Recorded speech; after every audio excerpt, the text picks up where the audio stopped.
ఈ రోజు నైట్కి మీ ఇంట్లో పడుకుంటాం. మామ అది కాదురా, మా ఇల్లే మస్తు చిన్నది, అమ్మ నేను ఉండడానికే చిన్నగా అయిపోయింది.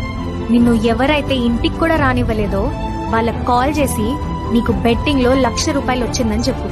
రై, నాకు బెట్టింగ్ లో ₹1,00,000 వచ్చినాయిరా.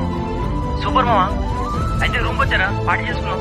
అదేంద్రా ఊరెళ్తున్నానన్నావు? ఊదేముందిరా, వెళ్ళట్లేదు, క్యాన్సిల్ అయిపోయింది. నువ్వు వచ్చే ముందు పార్టీ చేసుకున్నాం. వాడు వీళ్ళకి కాదు, నాతో డబ్బులు ఉన్నా లేకపోయినా ఒకేలా చూస్తాయి. సీను, జాక్ పాట్ పుట్టాంరా, బెట్టింగ్ లో ₹1,00,000 వచ్చినాయి. సూపర్ మామ, నాకు తెలుసురా నీ హ్యాండ్ ఎప్పుడు రేజింగ్ లోనే ఉంటదని చెప్పేసి చాలా హ్యాపీగా ఉంది మామ. ఇంటికి వస్తావా, దావత్ చేసుకుందాం. నాకు కూడా మస్తు తినాలైతా. అమ్ముందన్నావు కదరా. హే, అమ్మాయి ఏముందిరా, బయట పడుకోమంటే బయట పడుకుంటుంది, లేదంటే ఒక మూల కూర్చుంటుందిరా. వస్తున్నా కదా మామ, వచ్చి